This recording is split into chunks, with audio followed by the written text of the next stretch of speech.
చూడండి, ఈరోజు తెలంగాణ రాష్ట్రం కాంగ్రెస్ పార్టీ పాలించి 1 year అయింది. ఇచ్చిన 6 గ్యారంటీలు నెరవేర్చలేదనే ఇతర రాష్ట్రాల్లో చిత్తుగా కాంగ్రెస్ పార్టీ ఓడిపోయింది. కర్ణాటకలో ఇచ్చిన గ్యారంటీలు నెరవేర్చలేదు సరికదా, సోనియా గాంధీ పాలసీస్ రాష్ట్రాన్ని ఎన్ని విధాలుగా సర్వనాశనం చేసిందో 3 హైలైట్ చేస్తాను. 1, అప్పు. కేసీఆర్ గారు చేసిన అప్పులు 7 లక్షల కోట్లు అయితే రేవంత్ రెడ్డి ఇప్పుడు ఇంకొక 1,00,000 కోట్లు దానికి యాడ్ చేశారు. అలాగే జాబ్ క్రియేషన్, అందరికీ ఉద్యోగాలు ఇస్తాం, అప్పటి వరకు ఉద్యోగ భృతి ఇస్తామన్నారు. ఈ 6 గ్యారంటీలో ఉద్యోగాలు లేవు, ఉద్యోగ భృతి లేదు. 3, రైతు బంధు అన్నారు. రైతు బంధు కనిపించట్లేదు, రైతులకి న్యాయమే చేయట్లేదు, దాని గురించి మాట్లాడట్లేదు. ఇలా చెప్పుకుంటూ వెళ్ళిపోతే అనేక ఒక 6 లేదా 4, 20 గ్యారంటీలే కాకుండా ఏది చేయలేరని రుజువైపోయింది. కారణం ఏంటి? నేను అమెరికా 89లో వెళ్ళినప్పుడు చైనా ఇండియా జీడిపి సమానంగా ఉండేది. ఈరోజు చైనా జీడిపి 7 రెట్లు అధికంగా ఉంటే 21 ట్రిలియన్, ఇండియాలో 3 ట్రిలియనే ఉండడానికి కారణం ఏంటి? 54 సంవత్సరాలు కాంగ్రెస్ అవినీతి, అక్రమ పాలన మాత్రమే అని రుజువు. అందుకనే రీజనల్ పార్టీస్ ఈరోజు ఎవ్వరూ నమ్మట్లే. అన్ని రీజనల్ పార్టీస్ గెలడానికి కారణం ఏంటి? కాంగ్రెస్ ఫెయిల్యూర్సే. అప్పుడు ఎన్టీ రామారావు గారు కావచ్చు, మమతా బెనర్జీ కావచ్చు, శరత్ పవార్ కావచ్చు, స్టాలిన్ కావచ్చు, జయలలిత కావచ్చు, శివసేన కావచ్చు, నితీష్ కుమార్, నవీన్ పట్నాయక్, కాంగ్రెస్ ఉంటుండగా ప్రతి రాష్ట్రంలో 1-2 బలమైన రీజనల్ పార్టీస్ గెలటానికి కారణం ఏంటి? కాంగ్రెస్ ఫెయిల్యూర్సే. ఈ రోజు కూడా కాంగ్రెస్ పార్టీని ఎవరు నమ్మట్లేదు. అఖిలేష్ యాదవ్ నమ్ముతున్నారా? మమతా బెనర్జీ నమ్ముతుందా? స్టాలిన్ నమ్ముతున్నారా? నితీష్ కుమార్ నమ్ముతున్నారా? లాలూ ప్రసాద్ యాదవ్ నమ్ముతున్నారా? శరద్ పవార్ నమ్ముతున్నారా? కేసీఆర్, చంద్రబాబు నాయుడు నమ్ముతున్నారా? చివరికి జగన్ రెడ్డి నమ్ముతున్నారా ఆ పార్టీలో నుంచి బయటకు వచ్చి? కారణం ఫెయిల్డ్ పాలసీస్. పోనీ ఇప్పుడైనా బాగు చేద్దామంటే ఇప్పుడు కూడా అదే ఫెయిల్డ్ పాలసీస్ కంటిన్యూ అయి దేశ సర్వనాశనం గురవుతుంది. కనుక రాష్ట్ర ప్రజలు, ముఖ్యంగా తెలుగు రాష్ట్ర ప్రజలు 15 కోట్లు ఉన్న ఈచ్ వన్ రీచ్ 10 అయితే 150 కోట్ల ఇండియన్స్ ను మనం రీచ్ అవ్వగలం. మనమే మార్గదర్శకులుగా ఉండాలి, మార్పు రావాలి. వినడం మాత్రమే కాదు, ఎక్కడికి వెళ్ళినా అందరూ చాలా బాగా మాట్లాడతారండి. మీరు అద్భుతంగా మీరు సత్యాన్ని చెప్తారండి, కరేజియస్ గా అన్ని పార్టీల అవినీతిని చూపించి. అది కాదు, మీరేం చేస్తున్నారు? If you know to do good and don't do, it is a sin. So therefore I am once again asking this 1 year anniversary of failed Congress ruling party, come out from the Congress party, come out of these all corrupt parties, make a difference if you want to save Indian democracy, Indian economy, Indian judiciary and Indian future, the future of this nation, the youth, the women, the children. Otherwise it will be great misery, knowingly, willfully, Hebrew 10:26, that we have committed sin. Thank you very much. అదే ప్రజాపాలన అంటే రెడ్ల పాలన, ప్రజాపాలన అంటే బీసీకి వ్యతిరేక పాలన, ప్రజాపాలన అంటే 100 pharmaceutical companies, IT companies, అన్ని ఇండస్ట్రీల నుంచి 100,000 కోట్లు దోచుకోవడం, ఇతర రాష్ట్రాలకి హెలికాప్టర్లో, ఏరోప్లైన్లో, ట్రైన్లో, పార్లమెంట్లో కూడా ఈరోజు డబ్బులు కనిపించే, నోట్లు కనిపించే అంటే ఎంత బాగా ప్రజాపాలన జరుగుతుందో చూడండి. Clear evidence. దీనికి ఇంకే రుజువులు అవసరం లేదు. Thank you very much.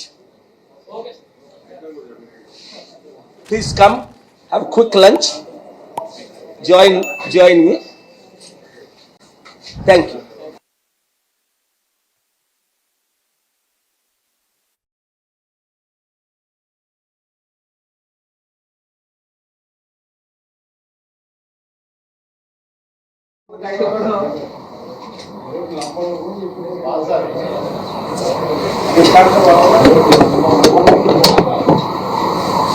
అక్కడ పడేసుకునేదా దేకో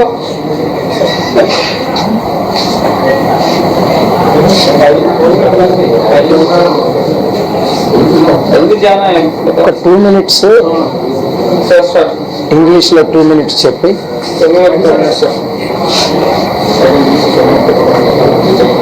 okay. Is it coming close? Very nice.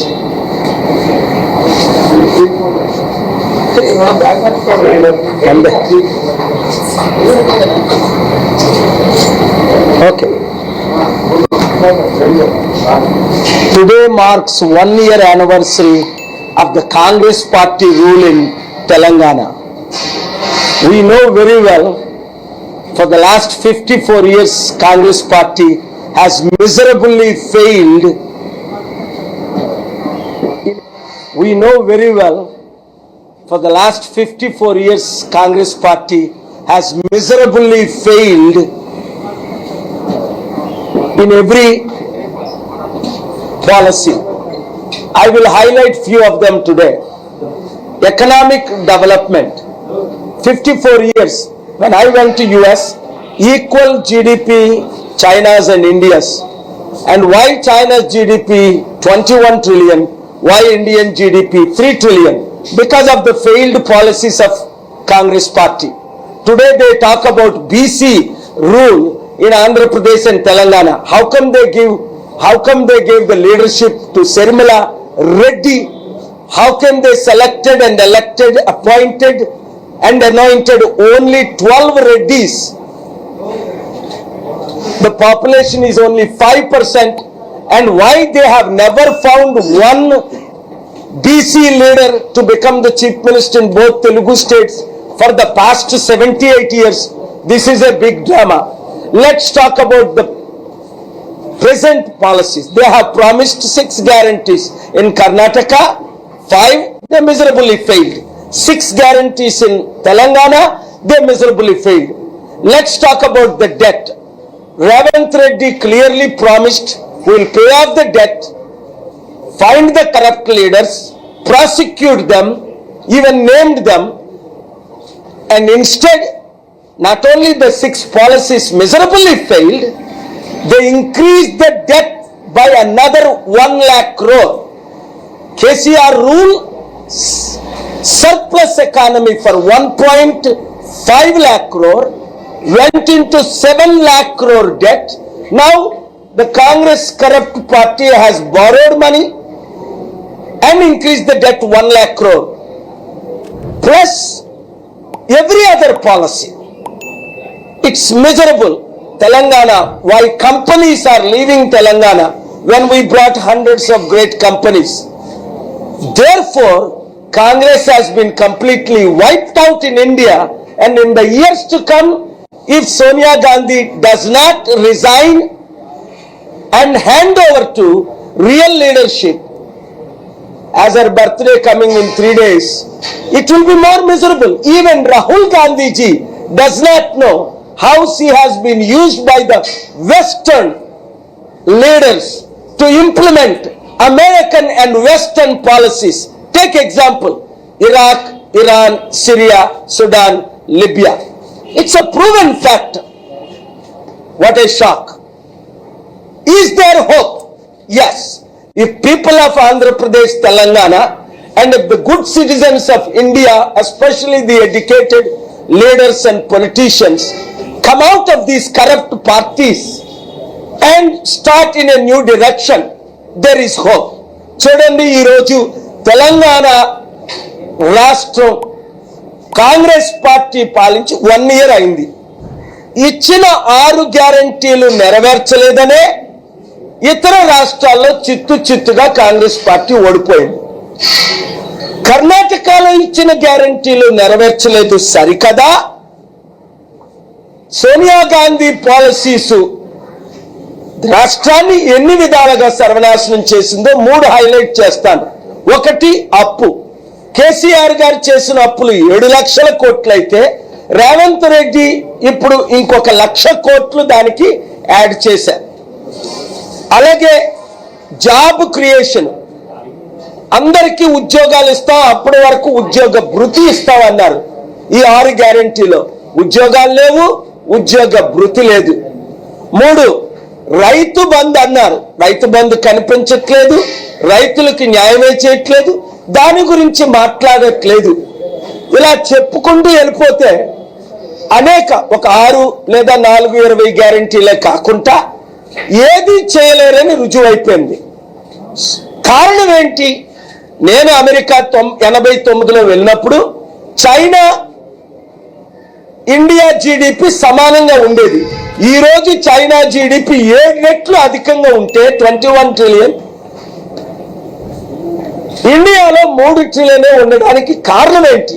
54 సంవత్సరాలు కాంగ్రెస్ అవినీతి, అక్రమ పాలన మాత్రమే అని రుజువు. అందుకనే రీజనల్ పార్టీస్ ఈరోజు ఎవ్వరూ నమ్మట్లే. అన్ని రీజనల్ పార్టీస్ గెలడానికి కారణం ఏంటి? కాంగ్రెస్ ఫెయిల్యూర్సే. అప్పుడు ఎన్టీ రామారావు గారు కావచ్చు, మమతా బెనర్జీ కావచ్చు, శరత్ పవార్ కావచ్చు, స్టాలిన్ కావచ్చు, జయలలిత కావచ్చు, శివసేన కావచ్చు, నితీష్ కుమార్, నవీన్ పట్నాయక్, కాంగ్రెస్ ఉంటుండగా ప్రతి రాష్ట్రంలో 1